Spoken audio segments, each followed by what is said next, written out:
Ya. Y entonces vamos a revisar el riñón.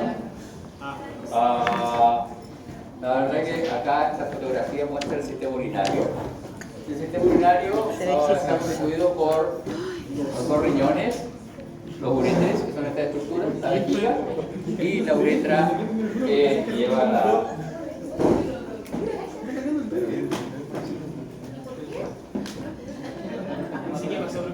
Ya, entonces, y la uretra que lleva la orina, que es un desecho, hacia el exterior.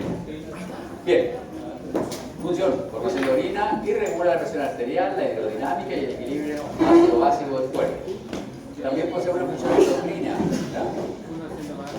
Tiene secreción de eritropoyetina, secreción de renina, secreción de prostaglandina E. Tenemos eritropoyetina por los fibroblastos de la corteza del riñón. Es decir, nuestro riñón no solo filtra sangre, sino que tiene una función de activar la eritropoyesis. ¿En qué estructura se realiza la eritropoyesis? La eritropoyesis. ¿Sí? La ósea hematopoyética. Muy bien, se salvó. La secreción de renina la realizan las células yuctaglomerulares. Ya las vamos a revisar cuáles son esas. Y secreción de prostaglandina E lo hacen los fibroblastos purificados y las células intersticiales cargadas de líquido que están en el parénquima renal. Bien, esto es un riñón. Hay dos tipos de riñones, los riñones unilobulares, que son de mamíferos más pequeños que nosotros, y nosotros tenemos un riñón multilobular. ¿A qué se refiere esto? Ustedes se fijan acá, el riñón tiene esta especie de pirámides o triangulitos, que son las pirámides de Martilli, y cada una de estas unidades establece o conforma un lóbulo. Por lo tanto, en el caso del humano, tenemos de 7 a 12 lóbulos. ¿Cómo se llama? Pirámide de Martilli. ¿Ya? Entonces, tenemos nuestras pirámides. Cada una de ellas va a corresponder a un lóbulo renal. Entonces va a ser la pirámide y la corteza que esté asociada a esa pirámide, nuestro lóbulo.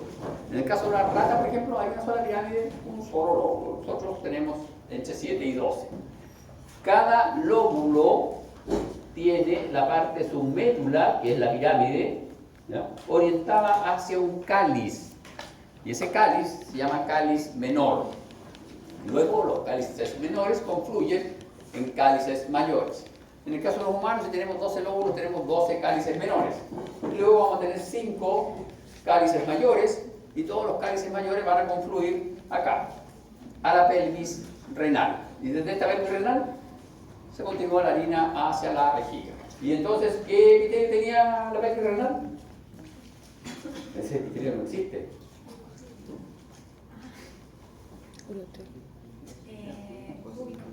Cúbicos. Ya. Entonces, ¿qué les dije yo? Que tienen que integrar, que tienen que repasar, que ahora en los sistemas vamos a ir sumando cosas que revisamos en los epitelios, en los conjuntivos. ¿Por qué? Porque ahora están todas juntas formando una unidad, un órgano, ¿ya? Y esto tenía epitelio urinario, porque es el sistema urinario, era un urotelio, el epitelio pseudoestratificado, también se llamaba epitelio de transición, etc. Entonces, cada lóbulo está constituido por una pirámide y la corteza. La pirámide pasa a ser la médula del lóbulo y la corteza, obviamente, es parte cortical del lóbulo. Bien, vamos a tener nuestro riñón así. Sin embargo, cuando uno revisa un poquito más detallada la irrigación sanguínea del riñón, se da cuenta que el riñón tiene una cara cóncava y una cara convexa. Por la cara cóncava penetran los vasos sanguíneos, salen los vasos sanguíneos venosos, salen los vasos urinarios, que es el uréter, ¿ya? La arteria renal se segmenta en arterias segmentarias, que son 5, y van a estar asociadas a ¿qué cosa? No sé, profe, no me pregunto. ¿Qué cosa dijimos que eran 5? Lo siento, no lo sé. Los cálices mayores. Entonces, si son segmentarios, son 5, son los cálices mayores. Luego vamos a tener las lobulares, que van a ser 12, que están asociadas a los lóbulos. Y de los lobulares salen acá unas que se distribuyen en la base de la pirámide. Esta es nuestra pirámide, esta es la base, justo en el límite entre la corteza y la médula. Aquí se distribuyen unas arterias que se denominan arterias arqueadas o arciformes. Y desde la arteria arciforme salen rectas hacia la cápsula del órgano, o en dirección a la cápsula, no hacia la cápsula, en dirección a la cápsula, porque nunca llegan a la cápsula, en dirección a la cápsula del órgano, arteriolas rectas. Y esas arteriolas rectas se llaman arteriolas interlobulillares. Entonces nosotros vamos a tener acá, y vamos a dibujar esto. Tenemos nuestra arteria, formó las segmentarias, formó la lobular, la arqueada. Aquí está nuestra arteria arqueada. Y aquí están nuestras arteriolas interlobuliares. Ahí está nuestra arteriola interlobuliar. Nosotros dijimos que en el riñón había un sistema porta, ¿cierto? ¿De qué tipo era ese sistema porta, joven? ¿De qué tipo era? ¿Venoso o arterial?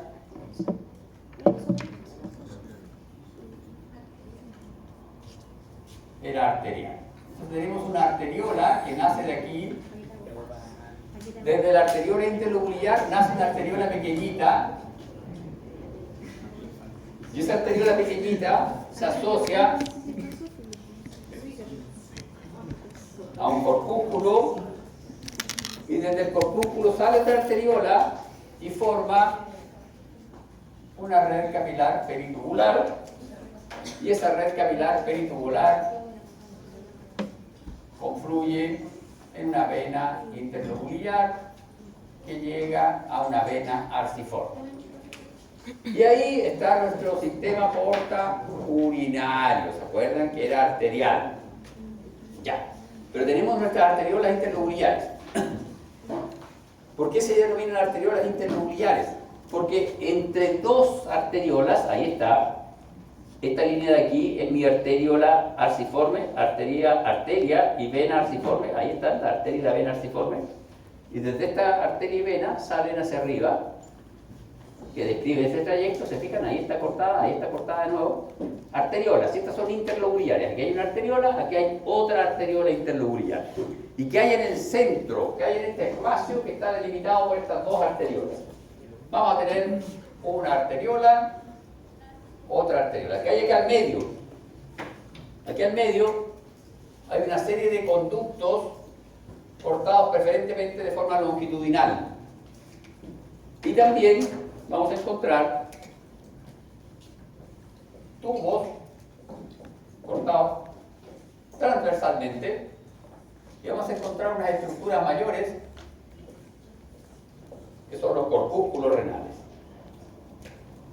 Estos son nuestros corpúsculos renales que tienen una cápsula, tienen un glomérulo en su interior. Todos estos elementos van a estar dentro del segmento parénquima renal que delimitan dos arteriolas interlobulares. Por lo tanto, lo que queda entre esta arteriola y esta arteriola se va a llamar lobulillo. Y un lobulillo va a estar constituido por una estructura que se llama rayo medular y el parénquima cortical asociado. Eso va a tener un lobulillo, un rayo medular en el centro y dos bandas de parénquima cortical asociado. ¿Y qué tiene el parénquima cortical? Túbulos renales cortados en distintas direcciones y corpúsculos renales. Luego, con mayor aumento, arteria interlobular. Se fijan acá en el centro hay tubos cortados preferentemente de forma longitudinal.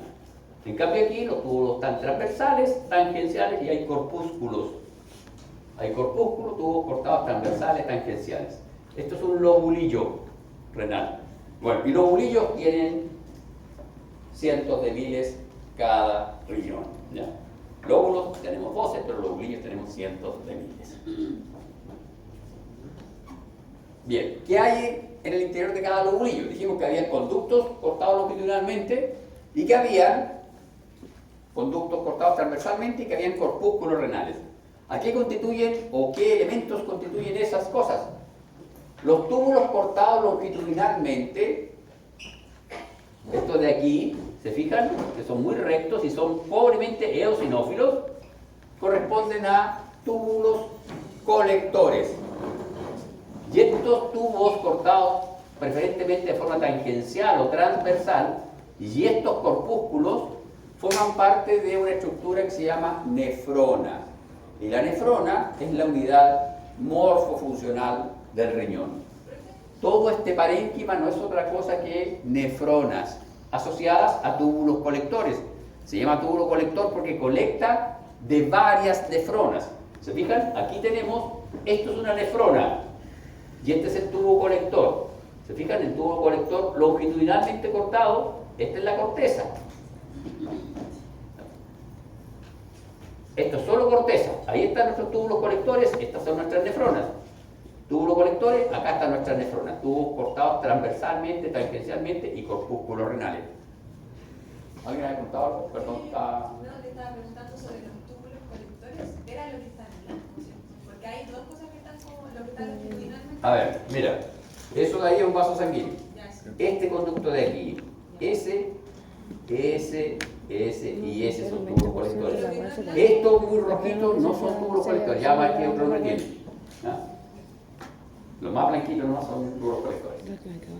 Ya.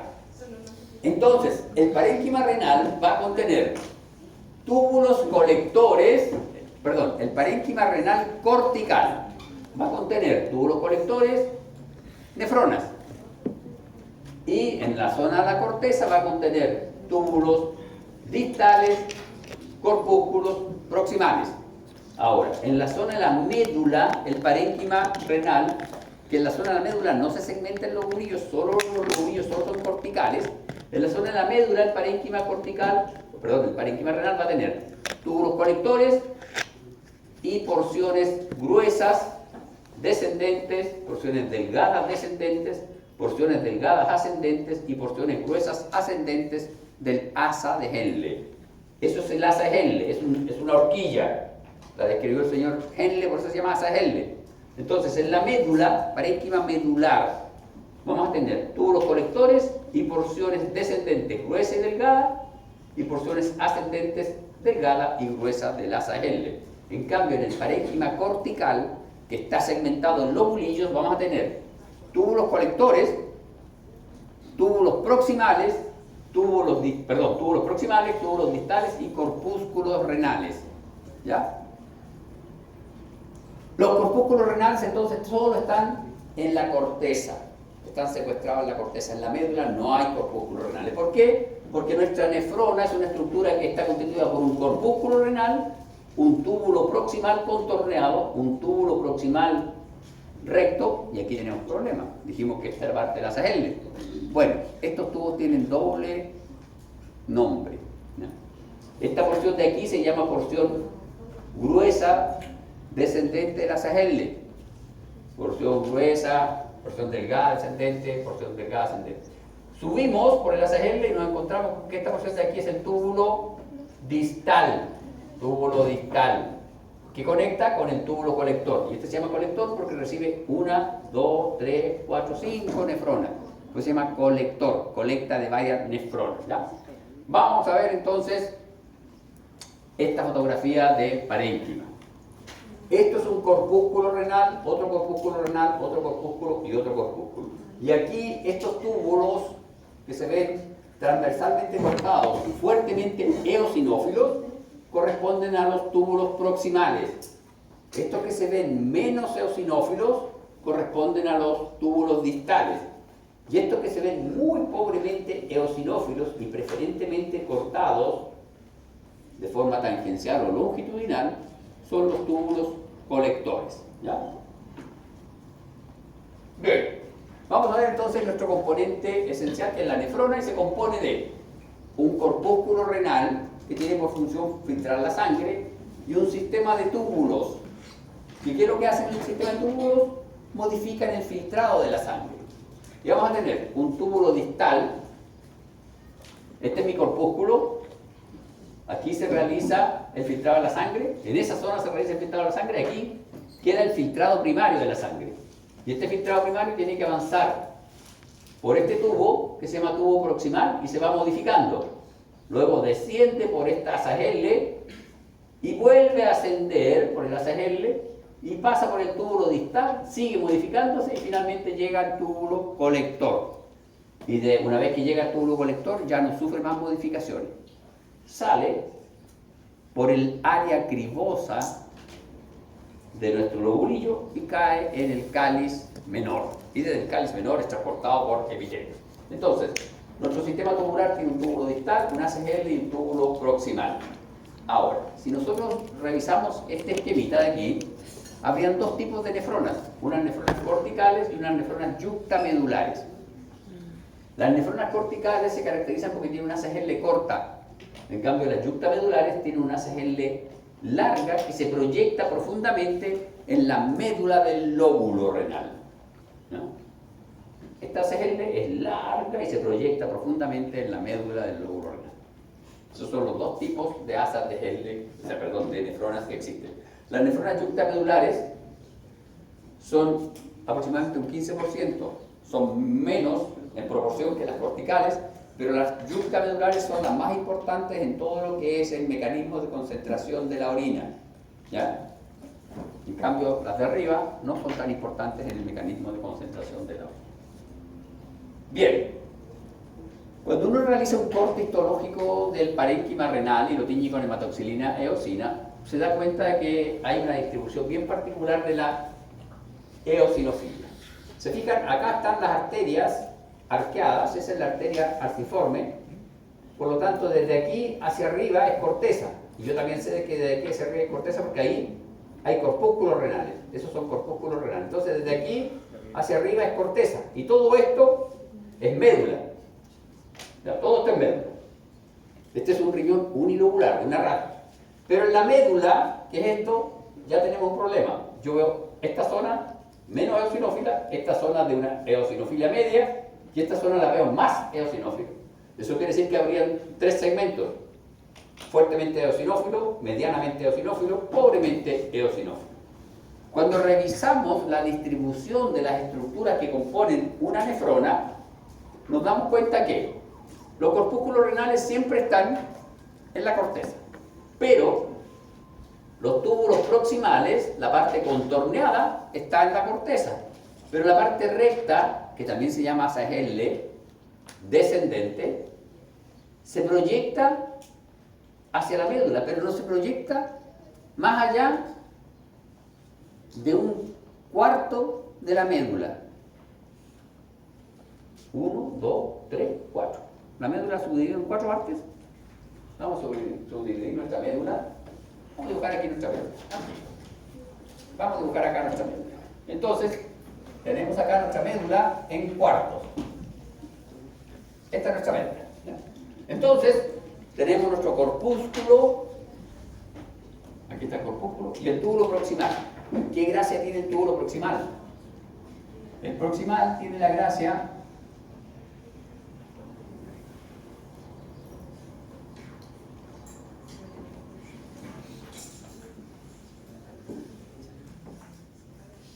de que es fuertemente eosinófilo.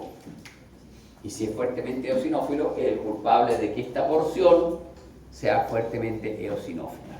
Luego, este proximal se transforma en ACL descendente delgada. Y el ACL descendente delgada es epitelio plano, pobremente eosinófila. ¿Cómo llega tan abajo? Y cuando va subiendo, ahora se transforma en túbulo distal, o porción gruesa ascendente del ACL. Profe, ¿y por qué el cartoon en un lado está más largo y el otro más corto? Porque en el cartoon está mostrando la nefrona yuctamedular y la nefrona cortical. Dijimos que la nefrona yuctamedular tiene las asas largas, la cortical tiene las asas más cortitas, ¿ya? Y entonces, yo estoy dibujando una yuctamedular. Y entonces, ¿se fijan? Esta zona de aquí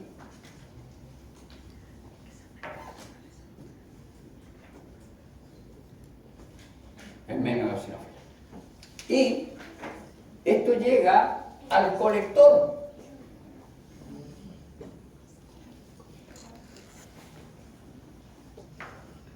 Ahí está el colector.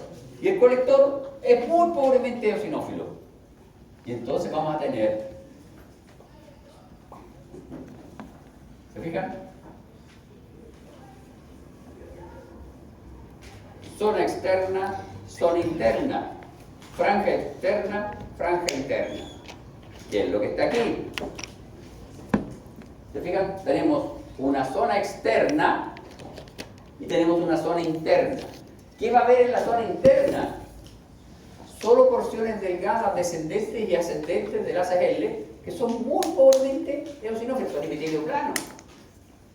Y el túbulo colector, que es epitelio cúbico, acilíndrico, pero es pobremente eosinófilo. Entonces, por eso es que toda esa zona se ve tan clarita, tan pobremente eosinófila. ¿Qué vamos a tener en nuestra zona externa? Nuestra zona externa tiene una zona en donde penetran los túbulos proximales, que son fuertemente eosinófilos, y tiene otra zona en donde penetran los túbulos distales, que son medianamente eosinófilos. ¿Y qué hay aquí asociado al túbulo distal en esta zona? Colector pobremente eosinófilo, ACL pobremente eosinófilo. En cambio aquí tenemos sumado la eosinofilia fuerte del proximal y la eosinofilia mediana del distal. Entonces, en esta zona, que es mi zona externa, vamos a tener esta franja, que es la más externa, que es más eosinófila. Hasta aquí penetraron los proximales. Hasta aquí llegan los proximales rectos. Y hasta aquí llega el ACL delgada. Desde aquí, el ACL se hace gruesa y se transforma ACL ascendente. Y se transforma en túbulo distal. Entonces, hasta aquí llegan los túbulos distales. Y esos son los límites de mis zonas y franjas de la médula renal. ¿Ya? ¿Estamos claros?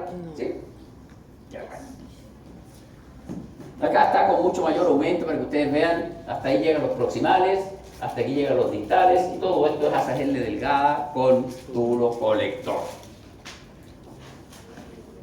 Bien, vamos a ver ahora el corpúsculo renal y nos vamos a abocar al glomérulo.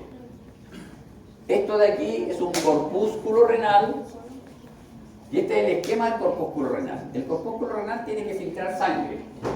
Y si yo tengo que filtrar sangre, tengo que meter sangre a un sistema de filtración, ¿cierto? Sí.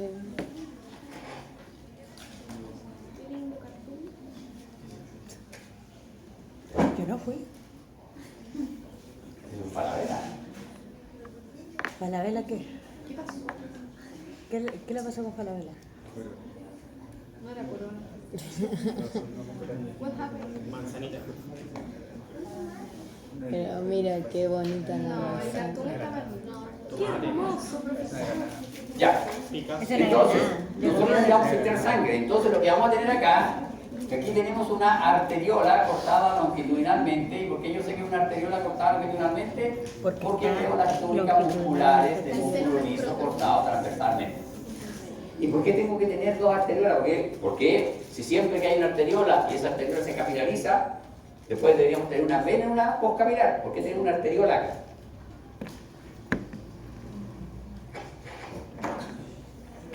El cartón número 1. ¿Por qué? Chiquita, ¿Te cómo? rica. Se hace una brita. Ya, ¿por qué tenemos que tener una arteria ahí? Para irradiar. No, pues mi amor. Llega al saco una arteria, pero ¿por qué aquí en la salida tenemos una arteria en vez de tener una vena postcapilar? El primer filtrado. Ah, porque no salir. Si yo tengo una bolsa Una bolsa. y yo quiero filtrar agua en esa bolsa, ¿cierto? Pongo agua y por capilaridad, por presión atmosférica, el agua va a filtrarse. Pero si yo quiero aumentar la fuerza de filtración, tengo que meter presión, ¿cierto? Entonces, si yo quiero meter presión en estos vasos sanguíneos, oblitero la salida y genero aumento de la presión de filtración glomerular.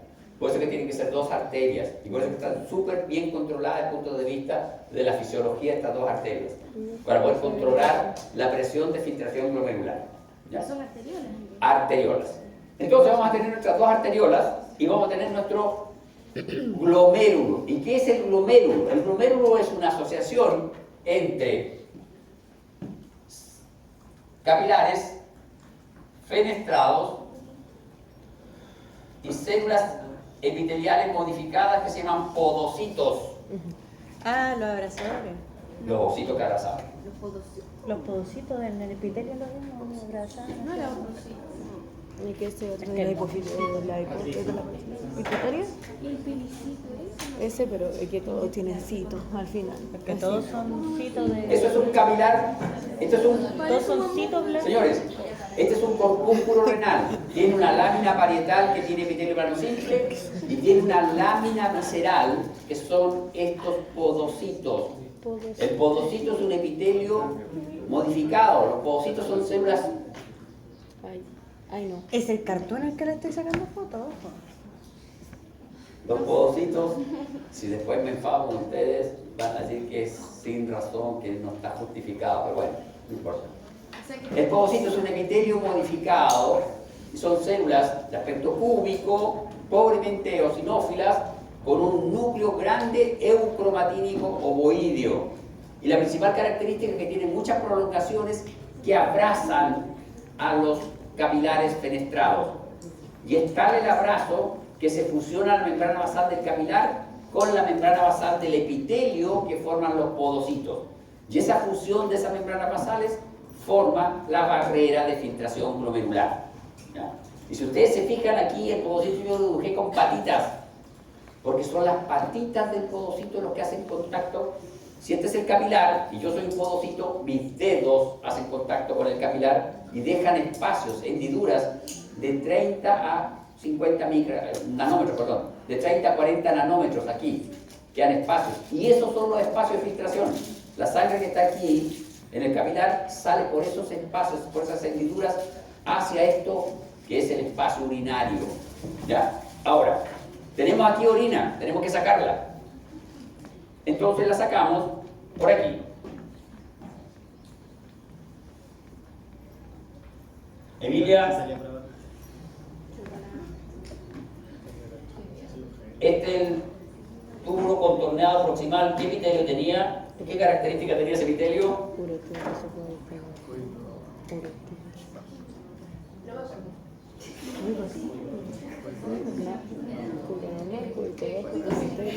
En mi tiempo eso no era respuesta. Cúbico simple con microvelocidades muy desarrolladas, ¿ya? Y es muy eosinófilo porque tiene muchas mitocondrias. ¿Por qué tiene tantas mitocondrias? Porque este epitelio va a reabsorber gran cantidad de elementos que están en este filtrado primario. Porque lo que va a estar aquí es el filtrado primario, es isosmolar con la sangre. Es decir, tiene la misma concentración de vitaminas, de azúcares, etcétera, de iones. Entonces tenemos que recuperar esas vitaminas, esas azúcares, esas proteínas. Y las recuperamos acá en este sistema tubular. Por lo tanto, nuestro corpúsculo va a tener un polo vascular y un polo urinario. Polo urinario, polo vascular en el corpúsculo. Y tiene una lámina parietal, que es epitelio plano simple, tiene un espacio urinario, que es este espacio de aquí, y que por primera vez un hoyo en histología existe. Este hoyo es verdadero. Ahora, ojo con esto, porque a veces es mucho más grande, a veces es más pequeño. Y eso depende de la fisiología del corpúsculo renal. Cuando es muy grande es porque hay una alteración renal, y cuando es muy pequeño también hay alteración renal. Y acá están nuestros capilares, estos son capilares fenestrados, y esa célula de ahí, ¿se fijan? Núcleo grande, eucromatírico, citoplasma pobremente eosinófilo, un podocito, otro podocito, otro podocito, podocito, podocito. Ahora, para dar soporte estructural a todo esto, hay una célula que yo dibujé aquí roja, con un núcleo ovoideo, pero es heterocromatínico. Esta es la célula mesangial. Mesangial, ¿ya? Señorita. Polo urinario, porque por aquí sale la futura orina y se va a modificar, por eso se llama polo urinario. Y este se llama polo vascular porque es el polo por donde penetran y salen los vasos sanguíneos del corpúsculo. Polo urinario, mira, el epitelio plano simple se transforma en epitelio cúbico, muy eosinófilo, túbulo contorneado proximal. Y aquí tenemos para allá, bueno, aquí no sé muy bien, pero aquí nosotros sabemos que aquí hay una arteriola aferente y una eferente, pero ahí tú ves que va la lámina parietal y cuelgan los capilares sanguíneos, ¿ya? Entonces vamos a tener esta célula de aquí, de citoplasma eosinófilo, núcleo heterocromatínico ovoideo. Vean el núcleo, es más o menos el mismo tamaño que el podocito, pero este otro núcleo es heterocromatínico y el citoplasma es eosinófilo. Citoplasma eosinófilo, citoplasma eosinófilo. Podocito, citoplasma pobremente eosinófilo. Este otro tiene un citoplasma muy eosinófilo. ¿Ya? Entonces en nuestro glomérulo, que no es lo mismo que el corpúsculo, el corpúsculo tiene lámina parietal, espacio urinario. El glomérulo es solo esta, la madeja de capilares fenestrados, más los podocitos, más las células mesangiales. Eso es el glomérulo. Es ¿No? como la pulpa. Como la pulpa. No es como la pulpa dental, está muy lejos de No, no pulpa dental, como pulpa cuando tienes una naranja, así como la pulpita. Ah, ya, De existiera fruta, la pulpa fruta, dental. Tiene un punto de Ya, entonces, vamos a entender cómo es esto del glomérulo. Profe, ¿cómo se llamaba la célula que tenía como estrella? Mesangial. Bien, este es nuestro glomérulo. Esta es la vista de nuestro glomérulo por microscopía óptica, tinción hematoxilina eosina. Esto está coloreado artificialmente, pero es nuestro glomérulo por microscopía electrónica de barrido. Esos son los capilares. Los capilares se ven bien enrollados sobre sí mismos, los capilares. Y por encima de ellos está esta célula. Esto es amarillo, ¿no? Eso así, con naranja. Salmón. Dame. Bueno, ya, un color más claro que el otro que está ahí. Falta que diga azul. Y aquí está con mayor aumento. Vean, este color es ese? lipodocito. Vean que tiene una proyección primaria, una proyección secundaria, y son las proyecciones terciarias, las delgaditas que van a abrazar el capilar. Y esos son los pedicelos. Esos son los pedicelos, son como deditos que van a ir abrazando el capilar. ¿Ven? ¿Ven ahí los pedicelos? Este es el podocito, esos son los pedicelos. Entonces, cuando uno habla de barrera de filtración glomerular, está haciendo referencia a esta zona de aquí. Ahí está el podocito, prolongación primaria, secundaria, terciaria o pedicelos. Ahí están los pedicelos y están separados 40-50 nanómetros. Lo que está en negro es la membrana basal fusionada y por dentro está nuestro capilar fenestrado. Con fenestras verdaderas. Con fenestras, con poro de fenestra, no fenestras con hoyo. Y acá tenemos capilar sanguíneo, podocito. Esta es una visión interna del capilar sanguíneo. ¿Se fijan? Ahí están las fenestras. Todos esos puntitos son fenestras, tienen muchas fenestras. Cuando lo revisamos esto por microscopía electrónica de transmisión, podemos ver podocito, y esos son los pedicelos. Y ustedes pueden ver que los pedicelos tienen forma de letra T y están separados siempre a la misma distancia. Profe, ¿dónde está la T ahí? Parece más una I. Como que esto es una T pues, invertida. Ah, Ahí está, ¿ves? Una T. Eso parece más un incluso falange. negriera. Parece un falange. No, es letra T. Ya. Y entonces, si esto lo vemos con mayor aumento, está aquí. Vean, aquí están nuestros pedicelos. Y por favor, presten atención. Siempre tienen la misma separación, 40-50 nanómetros, pero no sé si ven ahí una línea electrón densa. Son fenestras. Medio como entre. Una línea electrón densa ahí, delgadita. Todo ese es el pedicelo. Ahí hay un espacio blanco y ahí hay una línea electrón densa. Esa es la membrana de filtración que tienen los pedicelos. Y aquí están mis dedos, estos son pedicelos, pero aquí no hay espacio en blanco, sino que hay una membrana de filtración. Vamos a dibujar esto con más detalle. Aquí vamos a dibujar nuestra barrera. Entonces vamos a tener nuestros pedicelos, que son así. Vamos a dibujar solo 3 pedicelos. Siempre más o menos a la misma distancia y aquí hay una membrana de filtración. Y luego vamos a tener las membranas basales.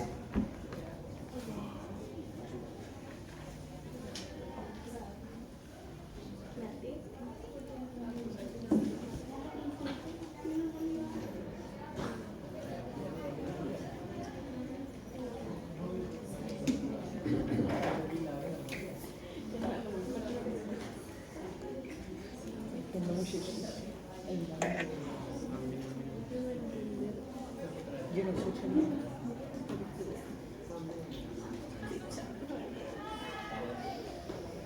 Y este es nuestro capilar. Esa es una fenestra. Pero ahí no se ve así. ¿Qué profe ya? No, en el de al lado. El de al lado. Sí. ¿Esta es la parte verde? Pero ¿y por qué Y ahí está lo como bonito, más pues. delgado? Vean, mira ahí está la membrana de la fenestra. Este es el capilar. Estos son los pedicelos del podocito. O sea, lo de arriba es la parte verde. Capilar. ¿Ah? Eso es lo verde. Esto es lo verde. Sí, esto es verde. Ah, lo tiene Esto puesto es- al revés. Esto es azul. Sí. Lo tiene invertido. Profe, yo pensé que Es que estaba mira, dibujando el lo que capilar. está aquí Profe. es lo verde y lo que está Ya, abajo. voy a hacer la tontera. Por favor.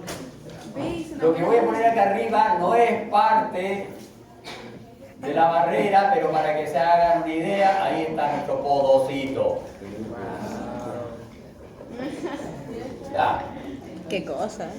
¿Por qué me obligan a hacer esto? Porque resulta que luego, una vez yo pedí en medicina que me hagan un dibujo de la barrera de filtración glomerular y me hicieron ese podocito gigante. Entonces, Y no es así. la barrera de filtración glomerular Chuta. Es lo que está abajo. Sácale foto que Sofía va a decir. solo es eso. Esto es la barrera. ¿Por qué? Porque los elementos que están en la sangre hacen este camino. No confío. Qué icónico. Y llegan ahí. Ya. Desde A pasan al lugar B. Esa es la barrera. ¿Ya? ¿Cómo se llamaba? El podocito, todo el citoplasma, no es parte de la barrera. Los pedicelos, más la membrana basal que está asociada a los pedicelos, forman la barrera. ¿Por qué? Porque entre pedicelo y pedicelo tenemos nuestra membrana de filtración. Y aquí está. Vean, podocito, mal dibujado el podocito. Capilar, ¿De dónde salió esa imagen? esto es del Gardner. Ah, otro más que está mal.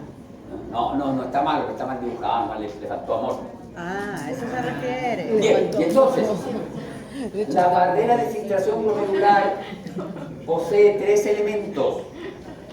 La célula endotelial, ¿ya?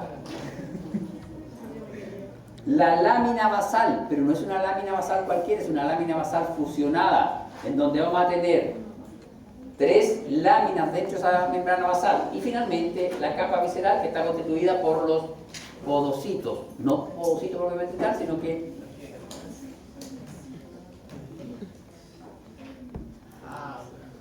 Pedicelos. ya la próxima van a tener que pasar acá, conectar a la tele lo que estén viendo en el celular, para que lo veamos todo, ¿ya? Y se estaba viendo una clase de usted, profe. Sí, seguro. Ya, y entonces, ojo con esto. Miren aquí, la membrana basal. Usted joven, esto de aquí, ¿qué son? ¿Endotelio o podocito?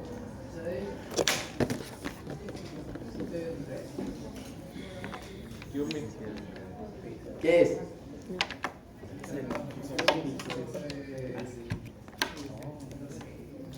Ayúdelo, ¿es endotelio esto?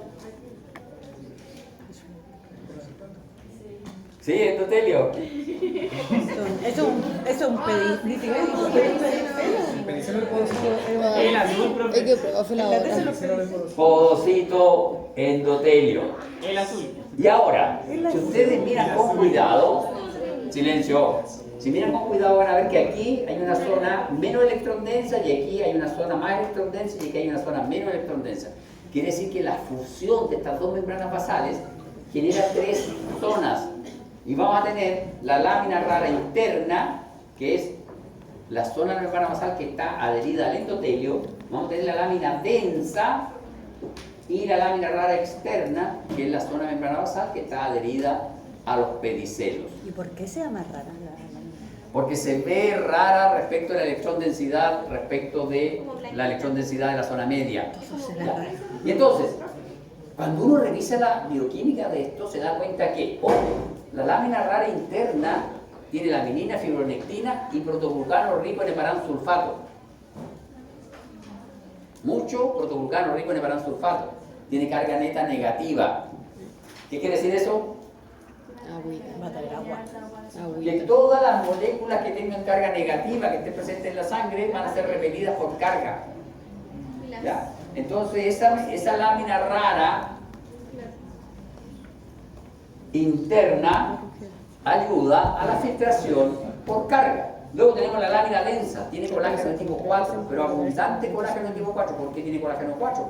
Porque es una membrana basal, y en la membrana basal había colágeno 4. ¿Qué grasa forma el colágeno 4? ¿Hace grueso o no? No, es delgado para el tema de la difusión. Ay, no, Pero, profe, si No forma bases. El colágeno 4 forma redes reticuladas similar al colágeno 3. Es mucho más glicosilado. Y forma acá una red muy densa, que finalmente viene a ser como un poro, como una esponja que filtra por tamaño molecular. La lámina densa filtra por tamaño molecular. ¿Y qué tamaño molecular? Más o menos 60.000 Dalton. ¿Qué es el tema 60.000 de Dalton? las Albúmina. proteínas. Por lo tanto, si a ustedes le hacen un test, le sacan orina y la mueven la orina y la orina tiene espuma, quiere decir que hay mucha proteína. Y si detectan luego qué tipo de proteína hay, y hay proteínas mayores al peso molecular de la albúmina, quiere decir que usted tiene proteinuria, y si tiene proteinuria, quiere decir que hay inflamación de la barrera de filtración glomerular y se alteró la lámina densa. 60 Dalton. 60 kilodalton, 60.000 Dalton, 60 kilodalton o 60.000 Dalton. ¿Ya? Finalmente, la lámina rara externa, que también tiene carga negativa. Y luego, no conforme con eso, los elementos tienen que pasar. ¿Qué hora es? ¿Quedan 3 minutos? 3 minutos. No conforme con eso, los elementos de la sangre tienen que pasar por la hendidura de filtración. ¿Se fijan? Ahí hay una línea electrón densa que corresponde a esto. Aquí está el pedicelo, el otro pedicelo, la lámina rara, externa, interna, la lámina densa, el vaso sanguíneo que está mal dibujado. Está mal ¿Y de dónde dibujado salió ese porque dibujo? Las fenestras deberían tener su membrana de fenestra, pero bueno.